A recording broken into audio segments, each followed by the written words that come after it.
लेकिन बिहार सरकार को अपनी ताकत से एक विद्यालय सुधारना था। चाणक्य के उस युक्ति को याद रखिए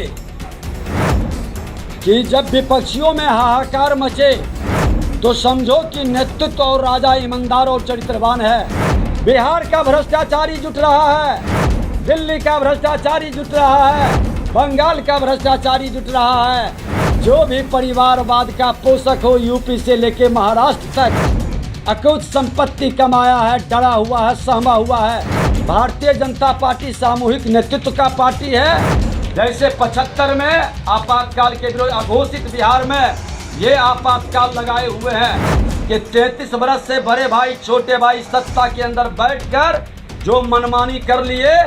विनाश काले विपरीत बुद्धि, जिसका विनाश आता है उसका बुद्धि भ्रष्ट हो जाता है। संवैधानिक पद पर बैठे व्यक्ति का, अपने को संविधान का ज्ञाता कहने वाले मुख्यमंत्री जी, आप अपमान कर रहे हैं। बार बार संवैधानिक संस्थाओं का अपमान, बार बार संवैधानिक पद पर बैठे व्यक्ति का अपमान, ये कहीं से उचित नहीं है। संविधान में इन लोगों को विश्वास नहीं है।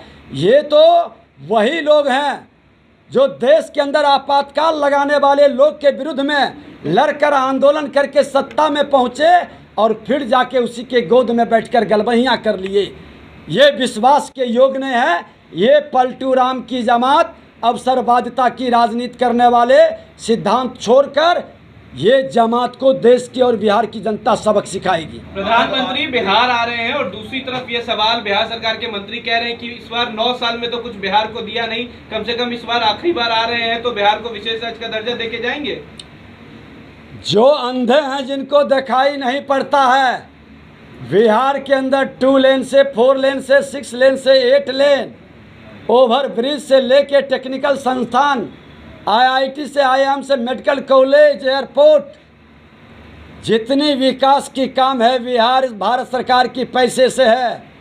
हर घर नल का जल के लिए पैसा भी भारत सरकार का ही उल्टा पलटी कर करके लूट का अड्डा बना दिए।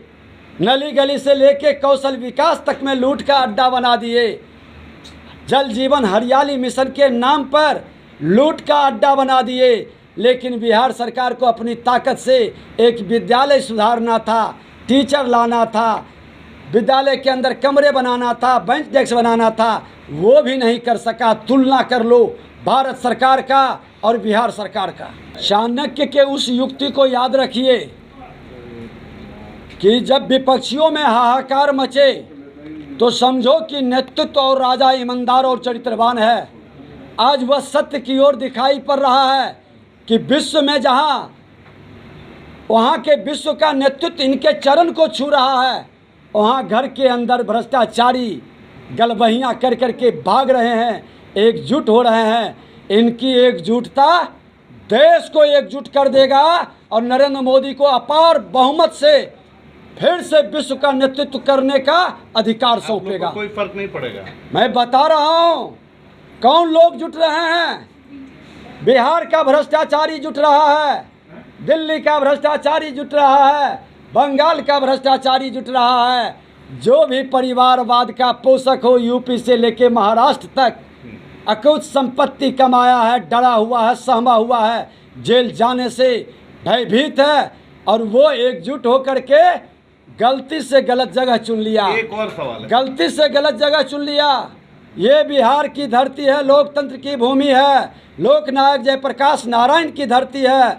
इस धरती पर जिसने आह्वान किया था कि जाति विहीन समाज बनेगा, भ्रष्टाचार मुक्त राष्ट्र बनेगा, अभी भ्रष्टाचारियों की जमात को भ्रष्टाचारियों का चारागाह बनाना चाहते हैं। बिहार की जनता कतई स्वीकार नहीं करेगी। व्यक्ति का, जाति का, परिवार का पार्टी नहीं है। भारतीय जनता पार्टी सामूहिक नेतृत्व का पार्टी है और सामूहिक नेतृत्व जब निर्णय लेता है तो भारतीय जनता पार्टी में स्वीकार ही नहीं करता, स्वागत करता है। और भारतीय जनता पार्टी का एक एक कार्यकर्ता मुख्यमंत्री से बेहतर काम करने के योग्य है, यहाँ कोई शक और शुबा नहीं है। पूरी पार्टी की ओर से तय की जाएगी और बड़ा जन आंदोलन 11 तारीख और 12 तारीख को हम लोग करेंगे। इन भ्रष्टाचारियों को कतई स्वीकार नहीं करेंगे।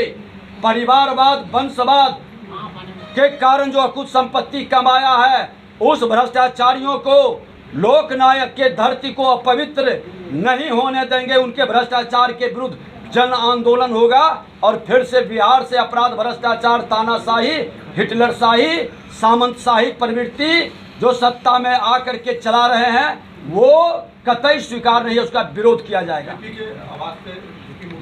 बनाएंगे प्रोग्राम और वो प्रोग्राम निश्चित तौर पर इन भ्रष्टाचारियों को, जैसे 75 में आपातकाल के विरोध अघोषित बिहार में ये आपातकाल लगाए हुए हैं माननीय नीतीश कुमार जी और श्रीमान लालू प्रसाद यादव जी। जो जन्म लिया है मरना तय है, जो आया है जो जाना तय है। आप जो सोच लिए हैं कि 33 बरस से बड़े भाई छोटे भाई सत्ता के अंदर बैठकर जो मनमानी कर लिए, जो जमींदारी चला लिए, अब जमींदारी नहीं चलेगा। बिहार के हर राजनीतिक कार्यकर्ता बंधुआ मजदूर नहीं रहेगा। ये लोकतंत्र की जननी की धरती है, यहाँ से फिर से एक बार शंखनाद होगा। सिर्फ खबर दिखाना देशवा न्यूज का मकसद नहीं, देशवा न्यूज की कोशिश है कि समाज की सूरत बदलनी चाहिए। देशवा न्यूज पर वीडियो देखने के लिए लाइक करें, सब्सक्राइब करें, साथ ही बेल आइकन दबाना न भूलें।